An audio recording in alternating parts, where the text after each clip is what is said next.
Well, good afternoon, everybody. Welcome to the Climate and Atmosphere Science and Engineering Seminar Series.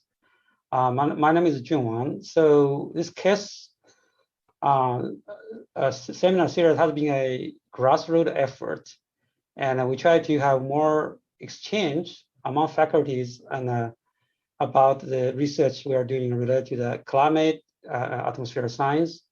And we also invite outside speakers to virtually give us seminars as well. The idea really is twofold. One is that there seems to have a need to have more in-depth exchange in the bigger picture of climate change, and more on the technical side of the things that hopefully can later on can bring some ideas. If we know each other better, know the expertise better, maybe can formulate some big proposals.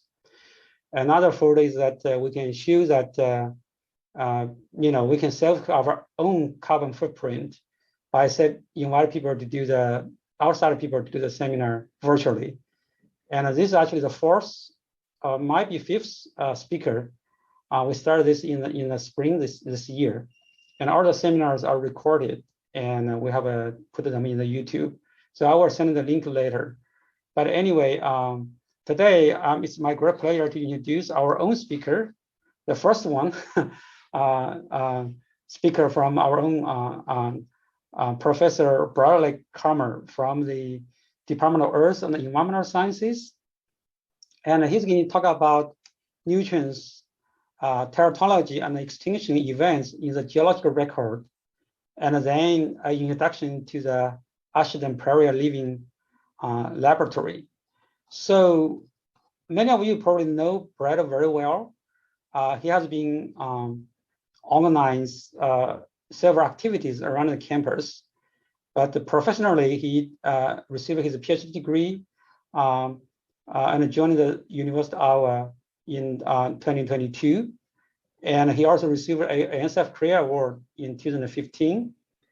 And since then, he has been in many projects, often play a very leading role, also coordinator role there. And so anyway, since he's in campus, so I'm not going to further give more further introduction. So you are welcome to connect with him directly. Without Kareem, Brad, I yield the time to you then. Okay. Absolutely. Thank you, Jen. And thanks everybody for coming out today and for the invitation to come and speak to this group. It's, I imagine, going to be a little different and not quite entirely atmospheric focused, but it's in the same sort of vein. So let's go ahead and pull this up. Okie dokie. Let me get that smaller, and here we go. So indeed, we're going to be doing nutrients, teratology, and extinction events. Along with that introduction to the Ashton Prairie Living Laboratory. So it's going to be sort of shop talk and then a quick introduction to what we're doing out on the Ashton Prairie site. Of course, the sort of subtitle to this could have been hypereutrophication and paleotoxicology in the Paleozoic, or of course, how I learned to stop worrying and love biogeochemistry. This is very much an Earth system science talk, so we're going to be talking about all sorts of different components of the Earth system, as well as lots of different intervals of time in Earth history. Of course, can't go any farther without saying that this is a lot of work from a lot of students over the years, postdocs, PhDs, master's students, and bachelor students. A whole bunch of projects involved in what we're kind of unpacking as one giant whole today. What I spend most of my professional time doing is actually carbon isotope stratigraphy. So as most of you are aware, there's 3 primary isotopes of carbon. And what I'm really after is measuring the ratio of the 2 stable isotopes. And we use these to track changes in the global carbon cycle through time. The reason why these are so incredibly valuable is they give us a very clear indication of major changes that are going on in the ocean atmosphere system. We report this in delta notation, which you can see the full equation here, but you can basically just think about this as C13 over C12, okay? Why is any of this important? Well, this is where the fun biogeochemistry starts to come in. Rubisco is the enzyme that's really responsible for photosynthesis's ability to catalyze fixation of CO2. Now, nearly all of the photosynthesis on Earth today utilizes Rubisco. Not all of it, but the overwhelming majority of it. All of this becomes really important because Rubisco preferentially uses carbon-12, right? So out of all the CO2 molecules that it has access to, it's going to be preferentially taking those that are 12 CO2 out of the ocean or out of the atmosphere. This kinetic isotope effect leads to a massive enrichment in carbon-12 in organic matter compared to what's in the atmosphere or what's in the ocean. And then that's a change that we can see through time as organic carbon gets shuttled between different boxes in what we think about as the ocean atmosphere biosphere system. So if you just break this into two boxes, right? The in-play box on top, meaning all of the carbon that's in the oceans, the atmosphere, the biosphere, and the hydrosphere, and then all of the carbon that's locked up in rocks, the lithosphere. So if you're preferentially moving carbon from the in-play box, from the ocean, atmosphere, biosphere, hydrosphere, and locking it away in a rock, meaning in a carbonate carbon rock or an organic carbon rock, things like a limestone or a black shale, well, if it's organic carbon that you're moving away, you're pulling 12C preferentially out of the current system. If you then track that through time via this isotope stratigraphy, you would then see the isotopic ratio of what's left behind in the in-play box change. So for example, if we were moving 12 from here down to here, well, 13 over 12, if you're removing the denominator, that's going to make this value get higher and higher. So how do we actually do that? How do we move it from the in-play system into the rock box? So obviously oxygen in the ocean is the primary oxidant for organic carbon, primarily through oxidative respiration, right? This typically recycles CO2 back into the atmosphere. So in a typical net balance sort of situation, right, you've got the shorthand of photosynthesis generates O2, and then that same O2 ends up oxidizing the organic carbon as it sinks, and you get no real net change. If, however, you have an inability to oxidize that organic carbon, you interrupt this cycle and you prevent the remineralization of that CO2 coming back into the atmosphere. The net takeaway of this is if you have an interval of time where you have expanded anoxia or euxinia at or above the sediment water interface, what that's going to do is allow organic carbon to be buried, meaning you're moving it from the in-play box into the lithosphere box. And then that's going to leave a signal that we can find in the rock record. This is why carbon isotope values are so dramatically dependent upon changes in the redox state of the global ocean. So the wonderful answer of what did you do during the pandemic? Well, one of my jobs in the last couple of years has been to compile the carbon isotopic record and the global carbon record in the last 2.5 billion years of Earth history. And so myself and Ian Jarvis, we finally got this done very late last year, where we've now got the compilation of the carbon isotopic record of the last 2.5 billion. The fun part about that is what you see are very discrete, sometimes large scale, sometimes small scale, sometimes fast, sometimes slow. You see really clear events in the global carbon cycle history of the Earth. So here's the last, little over 2.5 billion up to a little bit less than 1 billion, and then leading up to about a little shorter than 550 million years ago. Here's a couple more examples where we've got some more zoomed in intervals of time back in the Cambrian and then Cretaceous. So what you see here are very discrete, very dramatic swings that are showing up as major perturbations to the global carbon cycle. Some of these are super short. Some of these are a bit more extended. You can see they're 5-10 million year long swings in the Cambrian. They tend to get shorter and shorter as you come up more towards the recent. Of course, all of this is the result of changing fluxes between and among reservoirs of carbon, right?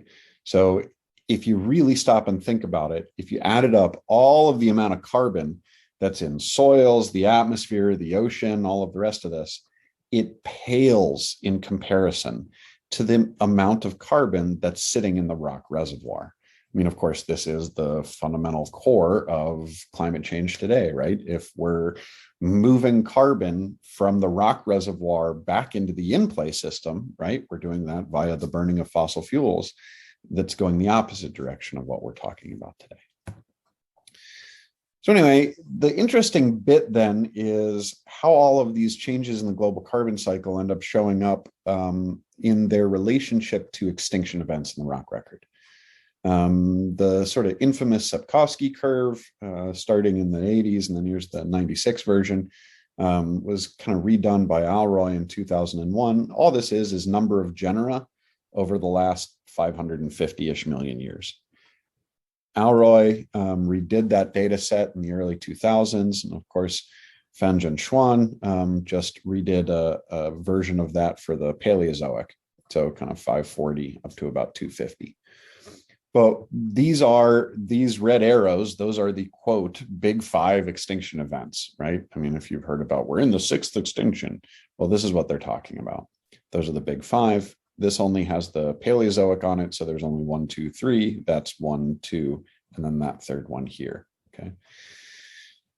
The interesting tidbit is all of the times that you get these major extinction events. So these are type 1 mass extinction, big as dinosaurs going extinct or larger levels of extinction events.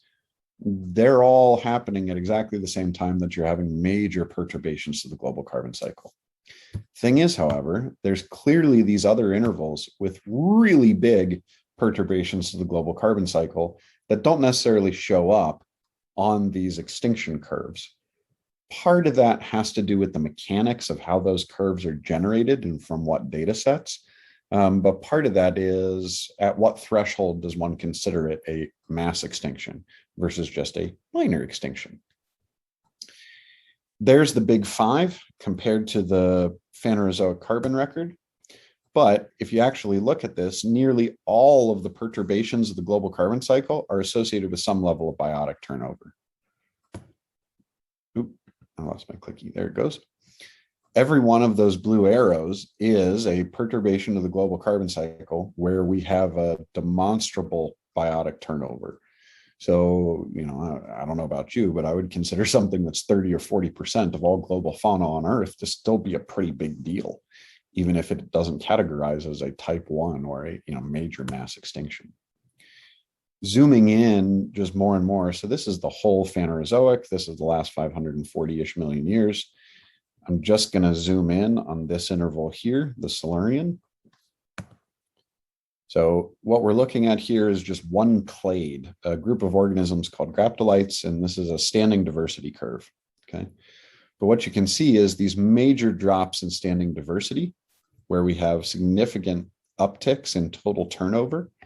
Those are exactly the same intervals of time where we're getting these major perturbations to the global carbon cycle. So, like I said, they might not all be type 1 extinction events, but it was funny when this first started to be pointed out in the literature, reviewers would, and even some authors would make arguments like, well, it seems contrary to what we would expect to see extinction events happening at the same time as carbon events. So no, we should actually expect the biological history of the Earth to be related to the chemical history of the Earth. I would argue it'd be weirder if they weren't. Anyway, that part was interesting. What we're going to do now is zoom in even more just on one of these events, and it's something that we call the Iraviken event. It's named after a place in Sweden. So here is where all of the tidbits of Earth were back then. Here's North America, right? Or at least most of North America. You can see Iowa was a nice, warm, tropical, shallow sea. And we're going to go look right over here at a place called Gotland, which is an island in the current Baltic Sea. Whole bunch of data. I know it's kind of eye-crossing, but the thing to point out is here is that big carbon isotope excursion, okay? So this is the carbon isotopic value of carbonates. So we're essentially measuring the leftover ratios that are in the ocean. Now, a couple of things happened here. You would expect that organic carbon and carbonate carbon are both going to be drawing their carbon that they're pulling into their rocks to come from the same reservoir.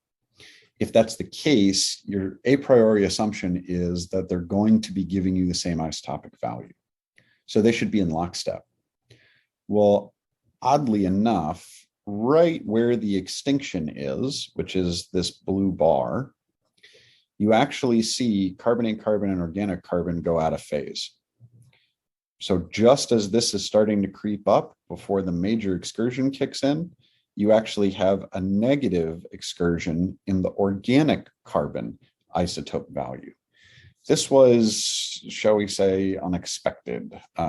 We really had no idea this was coming. This is more than an order of magnitude higher resolution data than is usually produced for this type of work. And we really hadn't seen this before.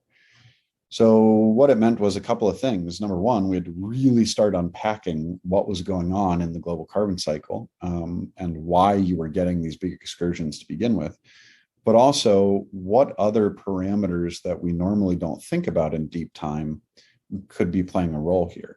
It's one thing if you're going and studying this in modern sediments and you can go, pull a genetic assay and really find out what's living there. It's another thing to do this 430 million years ago.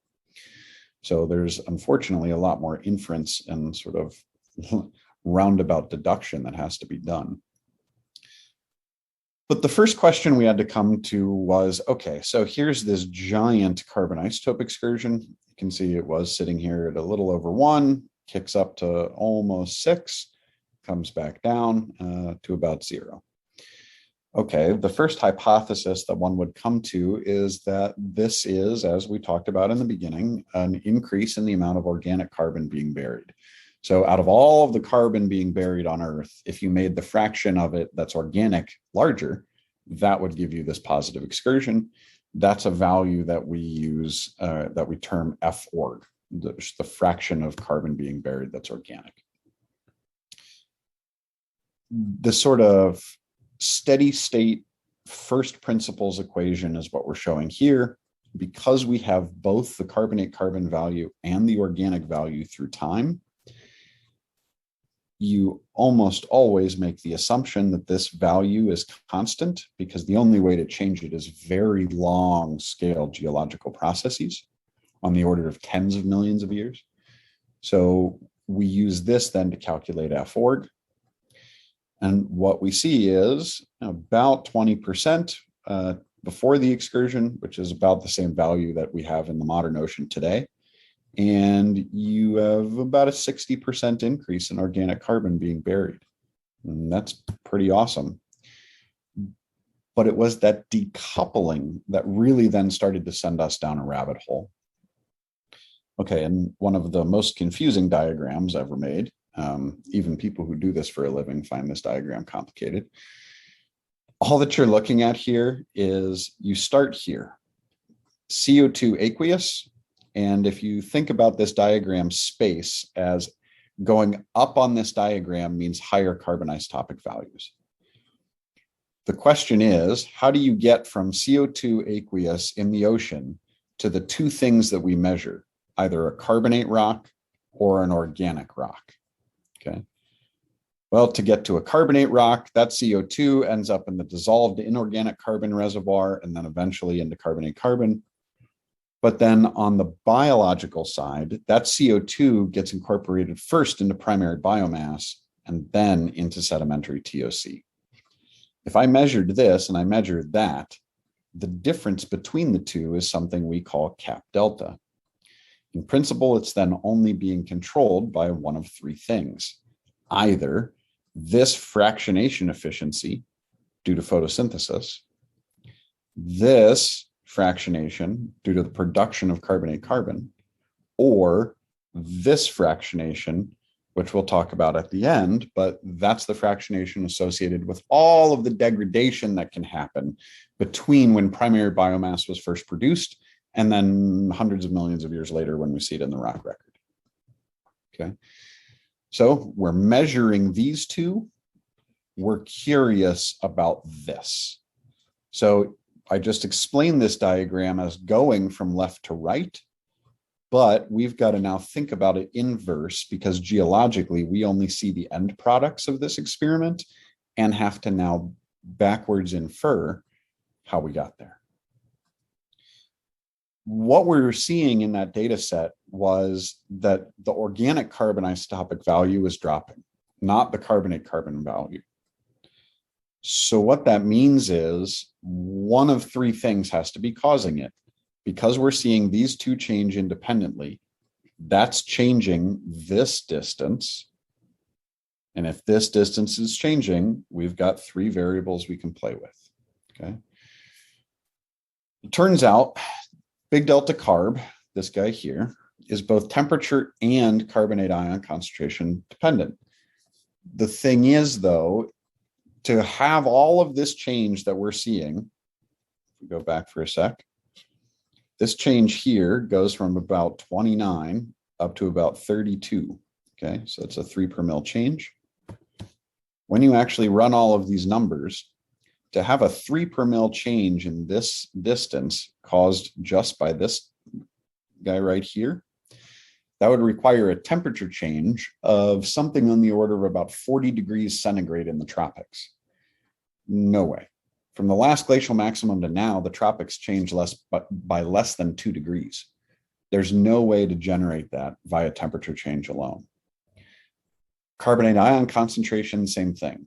Even if you made the ocean a literal soup of almost nothing but bicarbonate or carbonate ion, you still can't generate that 3 per mil excursion. You can only get about a half a per mil. So even with those two things together, you can get less than 20% of the way there for what you're looking for in that 3 per mil excursion. So big delta carb isn't our answer. Okay, so what about epsilon P or big delta 2? Okay, lots of more fun equations here. What we're looking at here is the relationship between epsilon P, which is the fractionation efficiency of photosynthesis. How good is photosynthesis at selecting 12 CO2 versus 13 CO2? Okay, so that's epsilon P. That's the bottom of our diagrams here, right? Our Y value in both instances is the CO2 concentration in the global ocean. And then the diagram on the left is how those two things relate to growth rate of whatever your photosynthesizer is, or on the right, what the phosphate concentration is. It should be fairly reassuring to everybody that indeed growth rate and phosphate concentrations are pretty well coupled, which is good, particularly in the things that are the dominant marine photosynthesizers. The challenge is, okay, let's say that we want to drive all of the changes that we were seeing just by forcing changes in epsilon P in the fractionation efficiency. If it wasn't delta carb, and let's say it isn't delta 2, could we get there just by forcing changes in epsilon P?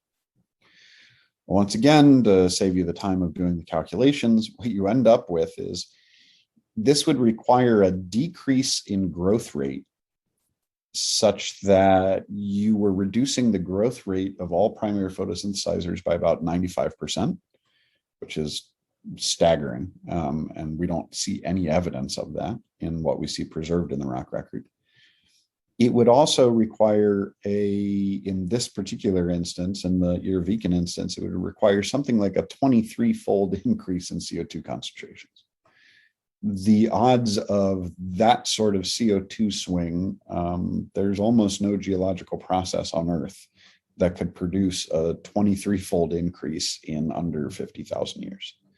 Even methane clathrate releases wouldn't give us that value. And if we did have methane clathrates, it would drive our isotopic values the wrong direction. So neither of those seem to be doing it. So we then couldn't hang out with epsilon P. Well, this was even more disconcerting. Okay, so if it wasn't epsilon P and it wasn't big delta carb, we were kind of left with delta 2. This is scary and a bit of a problem because in the rock record, we've almost always treated this as a garbage can. It's all of the things that affect the isotopic values between original primary biomass and then what you recover in the rock record as sedimentary total organic carbon. We typically think of that value as being relatively small, 1 or 2 per mil, and positive due to aerobic respiration. Aerobic respiration of primary biomass tends to increase its isotopic value in marine sediments. However, it can be negative when non-photosynthetic organic carbon is added to the TOC pool. So things like chemoautotrophs or chemotrophs. Either of those can actually make this value, instead of being positive, make it negative, which would drive it down here.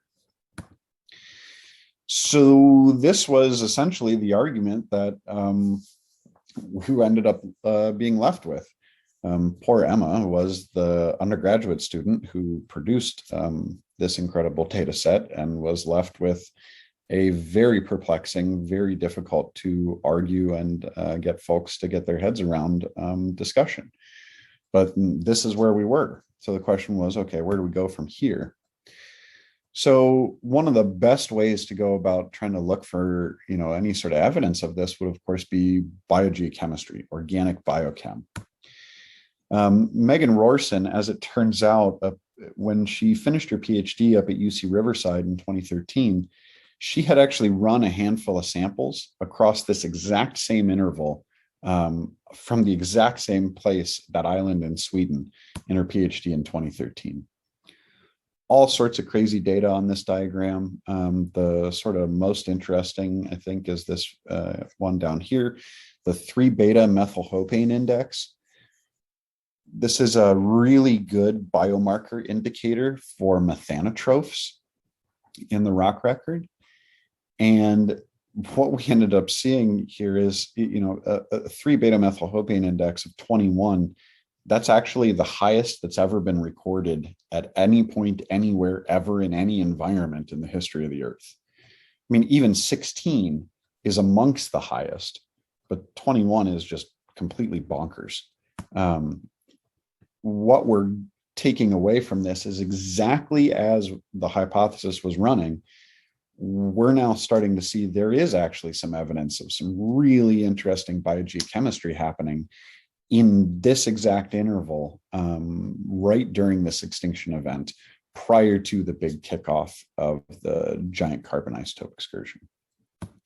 Okay, everybody sufficiently confused so far? I know we've gone through all sorts of things fairly quickly. We were looking at this event right here, Urviken. One of the next challenges was, okay, that's what we're seeing in this event. Is this something we see more than once? Are there any common themes? Can we compare any of these events? One of the cool parts about doing what we do with the geological record is the Earth has run boatloads of experiments. All that we're now trying to do is actually figure out what those experiments were and what the results were. All of these things become hugely important to really functionally understand how the integrated Earth system works. So now we're going to look at this event right here, the Devonian Carboniferous boundary. This was, again, some more undergraduate and graduate student work. Most recently, Megan Heath, who just graduated last year with her master's, looked at 2 cores from Iowa. It was a state map project that we started with the Iowa Geological Survey, and it quickly became the next sort of critical phase in this investigation. It's another one of these big Paleozoic biogeochemical events, big extinction event, carbon isotope perturbation. And what did Megan start to find? Exactly the same thing. Here's the carbon isotope excursion kicking off, but there's this big negative organic carbon excursion right in the extinction window. So this is one core, this is another core where we replicated the data, made sure that this just wasn't something we were seeing oddly because of some strangeness in the rock record. once again, here's this big negative organic carbon isotope excursion right in the heart of the extinction window. Same exact data, sort of, same story that we were seeing in the Urvican. Here's F-org once again, the organic carbon burial fraction percentage. F-org is increasing. Once again, same sort of decoupling between carbon org that we were seeing in the Urvican. A huge increase in total organic carbon burial at the onset.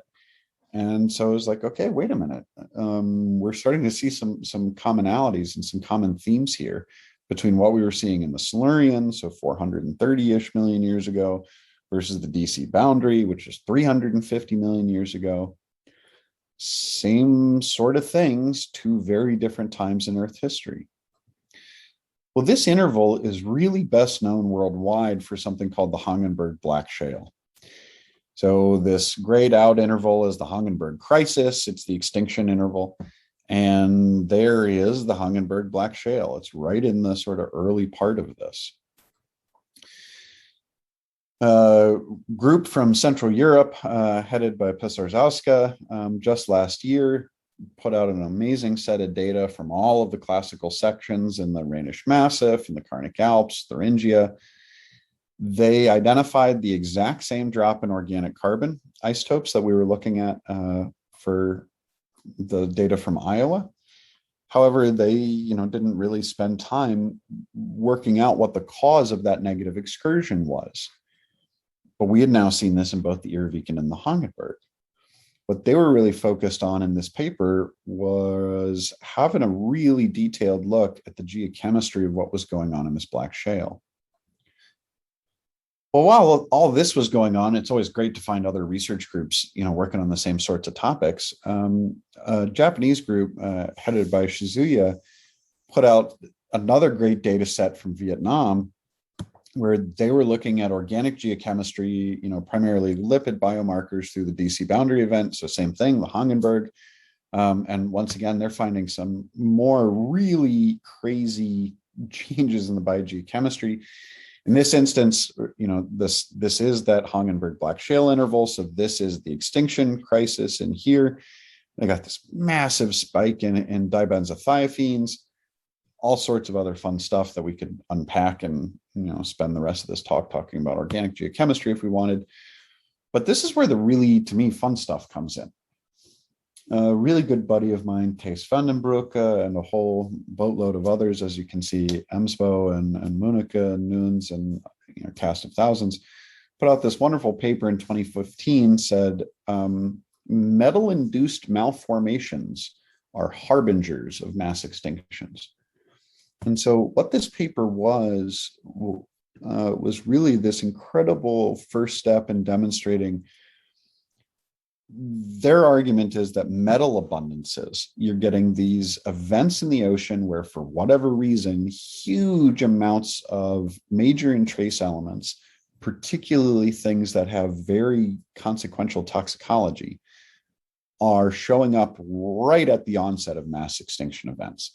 And not only are they showing up at the onset of mass extinction events, but they're also showing up at precisely the intervals of time where we're seeing teratology in the rock record.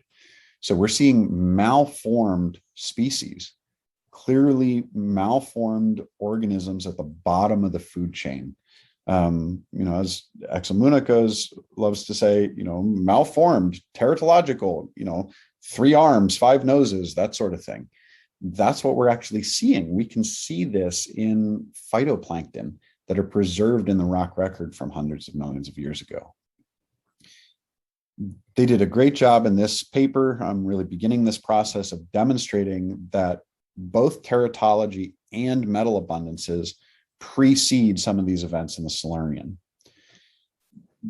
One of the primary things they focused on in this paper and then in subsequent events was focusing on this in the Urvican, so this exact interval in here. And they said, look, this is probably being triggered by metals fluxing. Getting back to that paper from Pisarzowska, they were getting at this exact same question for the Hongenberg crisis, for the one at the Devonian Carboniferous boundary. So here is that Hongenberg black shale, and then look at all of these incredible concentrations. 250 ppm of vanadium, 16 ppm of uranium, copper, cobalt, chromium, nickel, arsenic, lead, mercury. The list goes on and on and on. We're starting to see this over and over and over again in the rock record. Major abundances of metals, in this instance, associated with the Hongenberg black shale, and therefore the initiation of the Hongenberg black shale or the Hongenberg crisis. Well, once we started to see that, we said, okay, wait a minute. Do we see the same thing in some of these events in the Silurian? So we, had mercifully been in the process of beginning to generate some of this data from other excursions. And we happen to have a core in the office that was drilled by the Illinois survey. It contains the Irvikan excursion as well. It's right here. So this is that same one that we were looking at earlier. I identified it in the Schlammer #1 core. And what did we see? Exactly the same thing here. We see it in both ICP-MS and we see it in PXRF data. Copper, cobalt, chromium, nickel, everybody's got these huge peaks, lead, arsenic, rhenium, just all sorts of strange geochemistry. This one sample in particular, 2000 ppm of copper. I mean, just staggeringly high values. And you just kind of have to sit and think about, is this really an ocean that had 2000 ppm copper in it? Or is this a concentration in the sediment column, concentrating what was high values in the ocean, but nowhere near this high? So we were saying, okay, wait a minute. We're starting to see some real similarities between what was going on in the Irvikan versus what was going on in the Hongenberg. And these are all well and good, but really we're talking about major events happening in the Paleozoic oceans. Well, the oddity of geology is, of course, that if we're talking about the deep ocean very far back in time, we actually don't have deep ocean record preserved. The oldest deep ocean record on Earth is really maybe, towards the Triassic-Jurassic boundary. So if you want to be making these arguments about what's going on in the deep ocean, in the sort of abyssal ocean, you really need to be testing that somewhere younger. Okay, so you really need to be looking at what we consider the post-Triassic record. So we said, okay, we looked at those two. Let's go look at the most recent large sort of Paleozoic looking carbon isotopic record, something that was known as Cretaceous Oceanic Anoxic Event #2. So OA2 at the Cenomanian-Turonian boundary, by far and away the best studied out of all of these events in the Cretaceous. Well, what do you end up seeing? You actually end up seeing virtually the exact same thing. So this is the trace metal abundance here. They've normalized it to the calcium concentration. Once again, large positive carbon isotope excursion, very significant trace metal enrichment. And exactly as we've been talking about with all of these other events, these have huge expansions of anoxia and euxinia. Some folks have done some wonderful modeling based on the uranium isotopic data. In this case, uranium, the uranium isotope system, if you have lower values, this means more euxinia globally. That modeling actually almost perfectly matches what the modeling is for these Paleozoic events, somewhere between 10 and 15% of the seafloor going anoxic or euxinic. Okay, great. So we've spent all of this time and effort and interest talking about the mechanism. What in the world was the trigger? Well, here's this wonderful little diagram from Mort. This was part of his PhD thesis in 2006. Really, this is where the sort of fun begins. Getting a big amount of increased productivity. In this case, the argument being that phosphate is being released from organic carbon. Turns out if organic carbon sinks into an anoxic or euxinic environment, the phosphorus gets liberated. The carbon does not. So if you have organic carbon sitting on the seafloor that then becomes anoxic or euxinic, that phosphorus gets regenerated and brought back up to the surface, which can then increase productivity. If that's the case, you've now got excess phosphorus being fluxed into an ocean. And if you're fluxing excess phosphorus, there's going to be a need to maintain Redfield ratio, right? So if you're going to maintain Redfield, or at least close to Redfield, in a situation where you're having excess P, you would then expect that this is going to very rapidly strip the bioavailable nitrogen. So if this is true, if indeed you're getting increased productivity because phosphate's being released from organic carbon, the hypothesis that you could now test is, if that's true, you would expect bioavailable nitrogen to drop, and all of a sudden diazotrophs be able to really have a competitive advantage in order to be able to help maintain the amount of bioavailable nitrogen. If that were true, you would then be able to see that in the nitrogen isotope record. Sure enough, as it turns out, we ran some data through that same Silurian event, and here's carbonate carbon, here's organic carbon, and here's the nitrogen isotope signal. Well, there it is, right in that window. We're talking about a very significant, about 3 per mil drop in the nitrogen isotope system. So what is this? That's diazotroph nitrogen coming in, right? So as you get down to, really below 2, but, 0 or 1, you're looking at non-preformed nitrogen. You're looking at primary nitrogen that's being made bioavailable via diazotrophs, nitrogen fixers. We then said, if this is really a thing, let's go on a flyer and see if we're seeing this in other events. Well, same thing. This is a data set that was just produced this past spring by Gwen Barnes for her undergraduate thesis.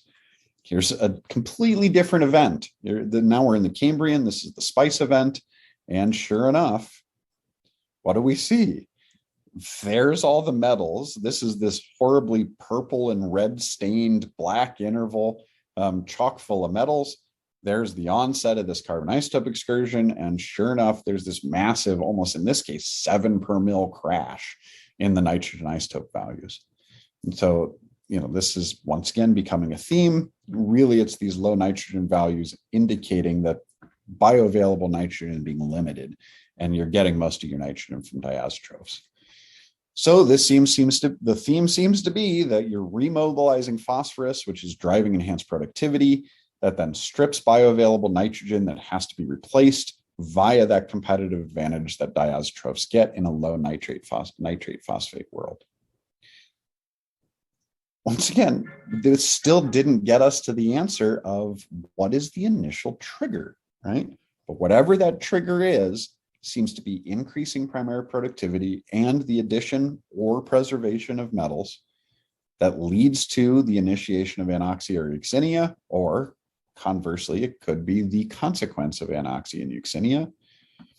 This is the same interval where we're getting massive amounts of chemoautotrophic carbon added to the sediments. And so what in the world is the initial trigger? And as much as I would love to get into that, it's a totally different talk for a totally different day. But at the end of all of this, prior to human intervention, phosphorus was primarily delivered to the oceans via riverine weathering or remobilization in anoxic environments. The nitrostat then initiates Redfield balance during times of excess phosphate availability.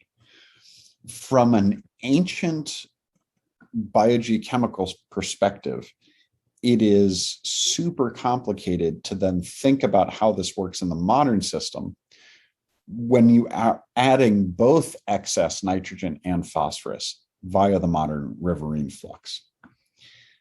Ancient examples of this type of eutrophication events, they didn't end well. Those are generally things that go poorly. So this is one of the sort of next questions with all of this is, how do you model from an ancient perspective? How would you model those forcing mechanisms that we're seeing today?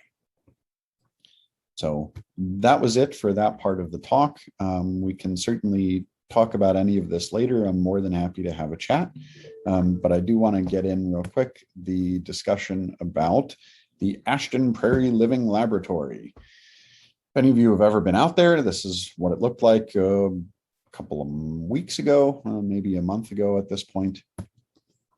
What is this? Well, in 2019, a student, Megan Lenz, who just graduated last year with her GS in Bioscience, GS in Bioscience, BS in Geoscience. She's now a Fulbright Fellow over in Norway, as well as Mike Fallon and Stratus and Tony. They began this initial 1 acre prairie restoration at the Ashton cross-country course. So this is the cross-country course for the university. Athletics was kind enough to allow this prairie restoration project to begin. Then in 2020, a 5 acre expansion was announced. Well, that's fantastic. December of last year, and this is when I first met Jun, 23 faculty and staff from 10 units and 2 colleges submitted a P3 proposal to create what was going to be called the Ashton Prairie Living Laboratory. We now have 27 faculty involved as of literally this morning. The short list of everybody who's involved in this, we've got Earth and Environmental Sciences, Geographical and Sustainability Sciences, Chemical and Environmental Engineering, Biology, the Office of Sustainability and Environment, the Iowa Geological Survey, the Athletics Program, Chemical and Biochemical Engineering, casts of thousands. This original proposal, we were going to wire the prairie from the bedrock to the atmosphere, basically to make it one of the most intensively monitored sites, certainly in North America, if not on Earth. And then we were going to be able to use that space as a living laboratory for courses. So instead of just teaching students about stuff philosophically in a classroom, we could actually take them out in the environment and show them. That initial proposal was a little north of 780,000, was not approved by the Path Forward Committee. Fortunately, the College of Liberal Arts and Sciences, the Associate Dean for Research, Josh Weiner, he stepped in and he asked for a pared down version to be submitted as an off-cycle student technology fee proposal. In January, that proposal was submitted and approved for a little north of 350,000. Same time, literally, we submitted a new proposal to the NSF for the Improving Undergraduate STEM Education that was going to support this project and include graduate students for Jesse Meyer and Ibrahim Demir, as well as undergraduate student Prairie interns. But a month later, we also got permission from the NSF to move another 50,000 from an existing grant towards the Prairie project. And then earlier this month, we actually got approval from the NSF for this grant that's now called the Iowa Environmental Internship Pathways Program. That was approved now to support the Prairie project as well, which is excellent news. In terms of the major new infrastructure that's being put out there, an eddy flux tower, high volume air samplers, we've got some new GNSS equipment, Pandora station is going to be placed nearby, soil moisture temperature sensors. We've purchased a boatload of new field and laboratory equipment, soil gas exchange, nitrotax, new on-site Wi-Fi. 28 courses from lots of different departments have asked and shown interest in actually utilizing this space, either directly for their class or for the data generated from this space. Includes this whole giant long list of courses shown here. And one of the sort of longer term things, and this is going to take a long time, of course, for everybody to really get this built into their curricula. We've now got the ability to do integrated course themes, right? And so this is just one example where, okay, take the question of pesticides and herbicides. Well, you know, this is an environmental sort of question, but then plays right into the soils question, which then, of course, also plays into environmental chemistry, which then boils down, of course, to water chemistry and contamination. The number of wraparound course content that we have possibilities for is amazing. Ibrahim Demir, of course, the director of the Iowa Hydroinformatics Lab, is in charge of the cyber infrastructure and data management, and he's been incredibly helpful in trying to get some of this underway. all of the prairie data that's generated from there, both real-time data through telemetry as well as spot data, is going to be integrated into a public-facing platform through Ibrahim's work, which is going to be spectacular. If you've never seen the prairie or know where it is, this is the Coralville Strip, right? So campus is off to our right. This is Finkbine Golf Course, and this is the Ashton Cross Country Course. That red area is outlining the cross country course. That's the current 1 acre prairie. This is roughly the outline of the new 5 acre expansion. There's lots and lots and lots of extra space out there, but this is where we are currently working. If you've ever been out here, this is the Miscanthus field, right?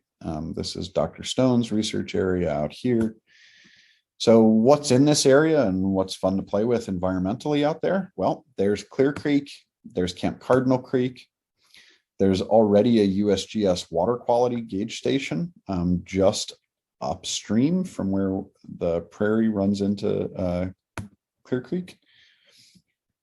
There's also another well on the site. It is a 261 foot bedrock well that was drilled back in the 60s. But it's already on the existing prairie site. There's also another deep bedrock well out here that's currently capped. It's not being used for anything, but it does exist.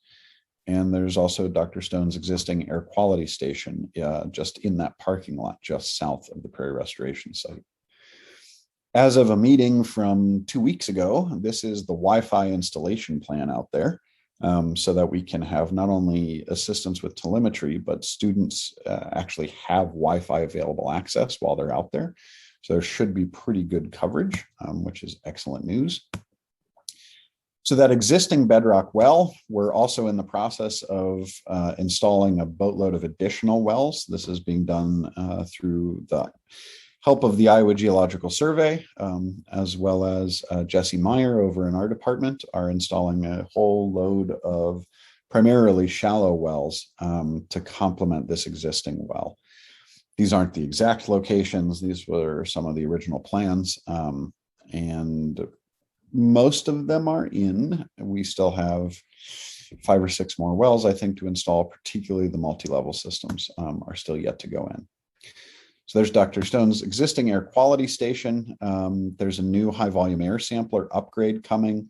There's also an eddy covariance flux tower that's going to provide real-time monitoring of atmospheric gases, heat flux, energy balance. This is going to go somewhere thereabouts, just north of the restoration site. There's also a soil gas flux monitoring system that's coming. And so it provides spot samples. So you simply install the collars wherever you would like them. And this will be to measure CO2, CH4, H2O fluxing from the soil. That'll be great. Those gas flux collars, we are yet to determine the actual position. We can technically put in as many as we choose. Jun Wong, and of course, is involved in the NASA Pandora system, as is Charlie Stanier, in helping us figure out where to install the Pandora system. But this is going to be excellent as well, getting us hands-on, NOx, ozone, all sorts of other things in an atmospheric column in real time. That's then connected to the Pandonia Global Network. Data from all of these will be available for integration directly into classrooms, never mind research activities. The question has been, where do we put the Pandora? One option is on Baylog Elementary. Another one would be West High. We're still in the process of working out exactly where the Pandora is going to go. But point is, this is a pretty good start to the installation of equipment.